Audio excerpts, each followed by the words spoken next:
بسم الله الرحمن الرحيم. السلام عليكم ورحمة الله وبركاته.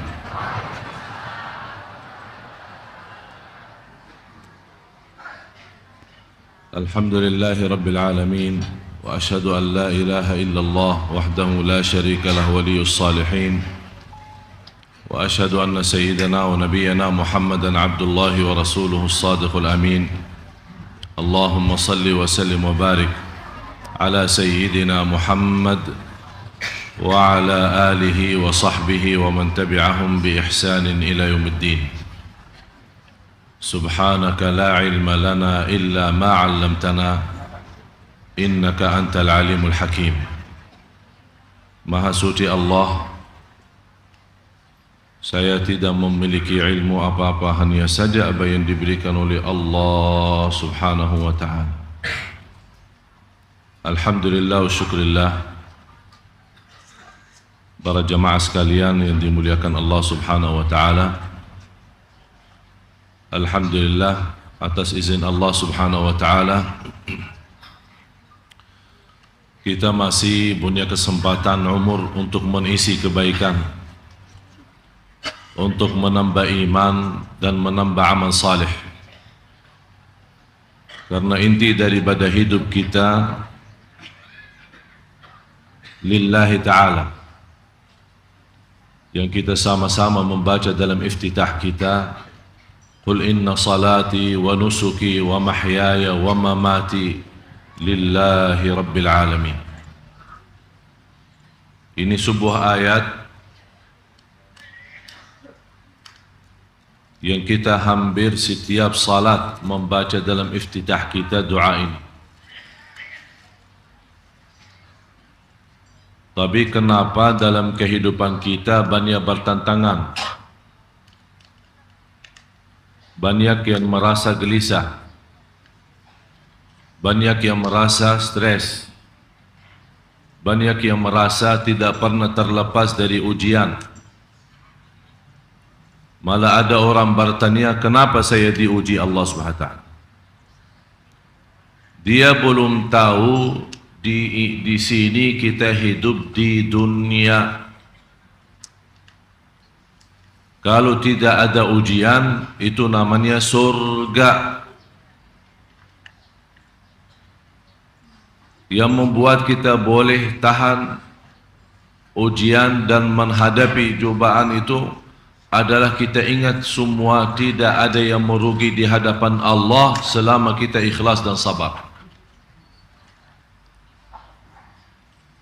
Dan saya selalu menyampaikan prinsip saya terhadap ujian, ikhlas dan sabar, sempurna pahala, takdir tetap berjalan. Ikhlas dan sabar, sempurna pahala, dan takdir tetap berjalan. Dan takdir itu akan lewat, tidak akan diam di situ. Tidak ikhlas, tidak sabar, rugi pahalanya, takdir tetap berjalan. Jadi terserah Anda mau milih yang mana. Mau sempurna pahala atau rugi. Dan Rasulullah sallallahu alaihi wasallam sudah menjanjikan, tidak ada satupun yang kena orang mukmin walaupun sebuah duri, karena tubuhnya akan diganti oleh Allah dalam pahala. Biar duri saja, karena tubuh badan kita sudah dijanjikan, hatta syaukata yushakuha lahu biha ajr. Orang mukmin kata Rasulullah, biarpun kena duri saja, digantikan oleh Allah dalam pahala. Allah maha baik terhadap orang mukmin. Dan hal itu hanya dimiliki oleh orang mukmin.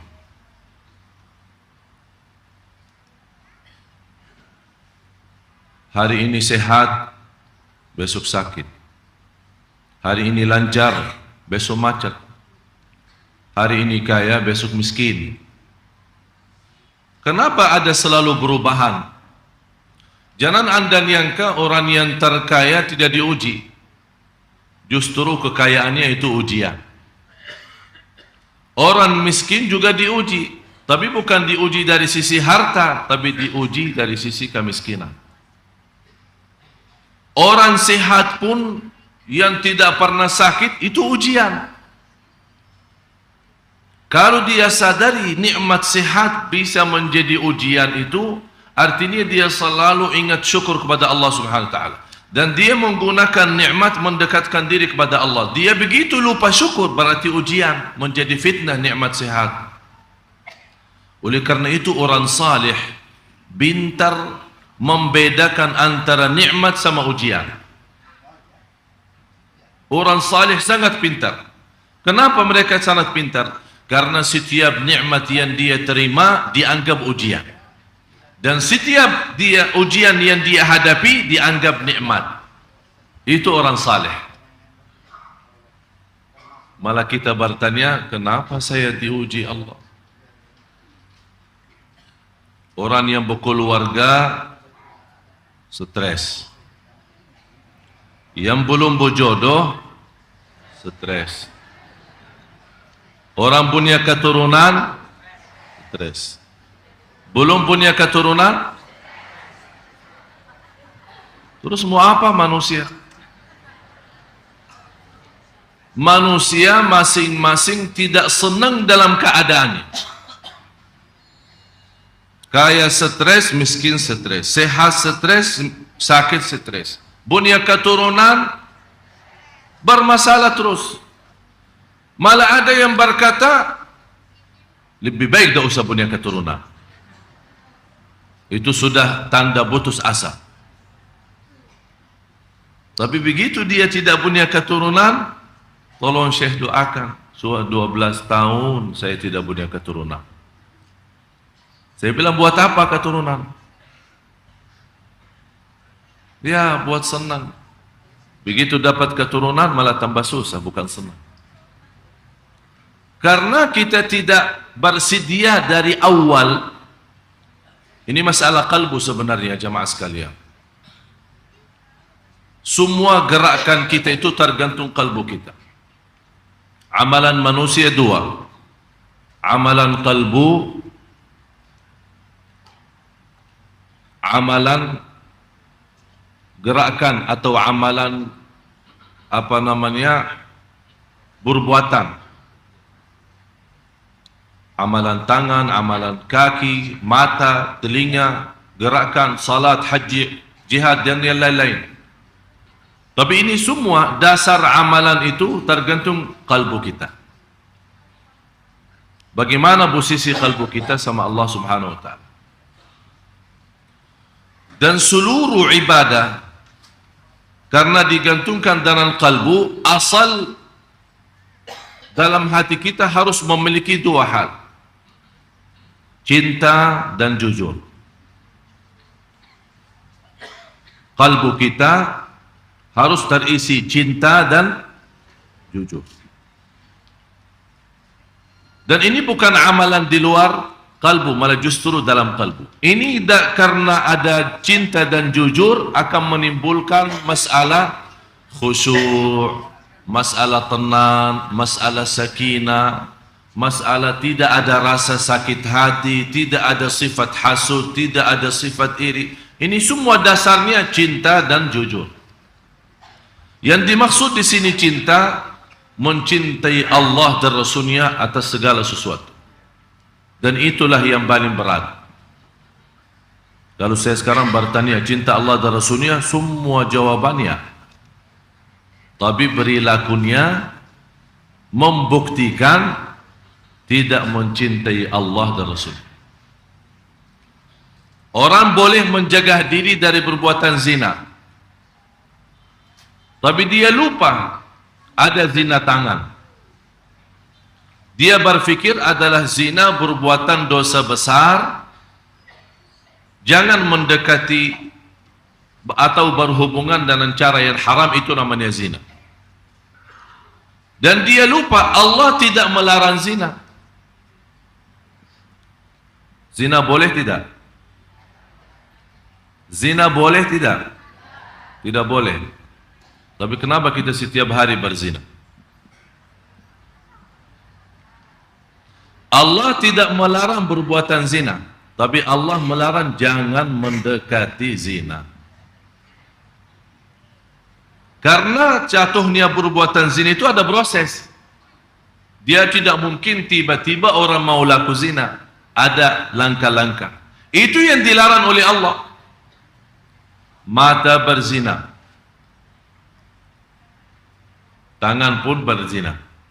Paling gampang sekarang zina tangan. Tahu zina tangan apa? HP, BlackBerry, SMS. Yang saya heran, orang yang SMS, dia lupa SMS ini adalah perbuatan tangan. Dan namanya zina karena isinya juruk. Yang ketiga, dia lupa akan hadap Allah dan akan Allah bertanya tentang tulisan itu. Satu kata bisa membawa orang masuk neraka 70 tahun. Kira-kira dalam SMS berapa kata?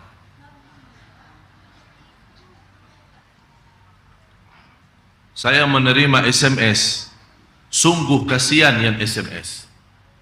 Saking joroknya saya tidak berani balas. Cuma saya berdoa, ya Allah ampunilah orang itu karena dia belum tahu.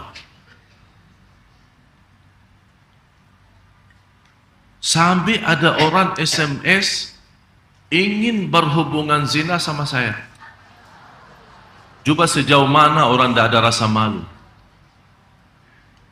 Sungguh saya nangis. Dan saya tidak balas sama sekali, hanya berdoa kepada Allah, ya Allah ampunilah orang itu karena dia belum tahu. Itulah yang kita perlu sadari. Zina kita kadang menjaga diri, fantas ibadah kita banyak bermasalah. Padahal saya yakin Bapak Ibu sedekah setiap hari. Salat tahajud tidak pernah tertinggal. Puasa Senin Kamis apa lagi? Silaturrahim. Baik hati, lembut, tawadu, berbuat baik sama semua orang, suka memaafkan orang. Biarpun orang sengaja salah sama kita, kita ikhlas duluan. Tapi ini semua tidak ada arti kalau kita tidak memperhatiin hal-hal kecil ini, seperti zina tangan, zina mata dan zina telinga. Ya ayyuhalladzina amanu udkhulu fis silmi kafah. Hei orang beriman, masuk dalam Islam dalam sejarah keseluruhan. Islam jamaah sekalian sangat sederhana. Allah tidak minta sepanjang hidup kita salat malam. Biarpun salat malam sedikit demi sedikit, tapi ada hal-hal yang lain yang menjaga salat malam itu adalah perbuatan tangan kita. Kita kan sudah suka baca dalam surat Yasin. Al-yawma nakhtimu ala afwahihim. Terus wa tukallimuna. Yang berbicara siapa? Tangan. Allah menutupi mulut mereka. Udah, kamu diam. Karena mulut mereka, lidah mereka akan berusaha membela, mencari alasan. Kami tidak sengaja, kami tidak pernah berbuat. Kami, begitu jawabannya mereka. Allah tutupkan mulut mereka. Kalau kamu tidak mau bicara yang jujur, ada banyak saksi. Allah datangkan malaikat saksi, mereka tidak terima. Ya Allah, buat apa malaikat saksi? Saya tidak percaya malaikat. Barangkali malaikat suka tambah-tambah. Begitu kata manusia. Coba lihat manusia begitu berani sama Allah. Ya udah, kalau tidak mau percaya malaikat, saya bawakan saksi dari tubuh badan kamu sendiri, dari tubuhnya sendiri. Dia belum tahu Allah Maha Kuasa dan seluruh tubuh badan kita itu milik Allah. Ya silahkan. Masih berani-berani sama Allah. Allah tutupkan mulutnya. Wahai tangan, berbicaralah. Mulai tangan yang berbicara. Sekarang tidak bisa terbayang. Sekarang tidak bisa terbayang. Kalau mau bayangkan bagaimana tangan kita berbicara, coba Anda tulis SMS dan baca lagi. Berarti itu namanya tangan berbicara. Akhirnya tangan kita sebut semua perbuatannya. Tanda tangan, SMS, BBA, apa saja yang dibuat oleh tangan disampaikan. Akhirnya dia kaget. Begitu Allah lepaskan mulutnya untuk berbicara, dia marah sama tangan. Sari, dari tadi saya bela-bela kamu, malah sekarang kamu jadi saksi buruk bagi saya. Marah. Cukup tangan? Tidak. Al-yawma nakhtimu ala afwahihim wa tukallimuna aydihim wa tashhadu arjuluhum bima kanu yaksibun. Kaki pun jadi saksi. Kita mulai kemana jamaah sekalian? Yang semestinya kita takut kepada Allah supaya kita tenang. Karena semakin tinggi takut kita kepada Allah, semakin tenang hati kita. Beda kalau kita takut sama seorang manusia. Beda sama kita kalau takut sama orang yang zalim, sama orang yang jahat. Kita takut sama apapun dalam lingkungan hidup kita di dunia, membuat kita malah lebih jauh takut dan terasa tidak nyaman. Beda sama rasa takut terhadap Allah, justru merasa aman. Kenapa merasa aman? Karena ketakutan kita kepada Allah membuat kita lari kepada siapa? Kepada Allah. Karena kita merasa takut, bertambah zikir. Akibat berbanyak zikir, apa yang kita dapat? Ala bidzikrillahi tatma'innul qulub. Allah berikan nikmat ketenangan. Kenapa sekarang kita selama ini berzikir tapi tidak pernah merasa gelisah? Karena belum ada rasa takut.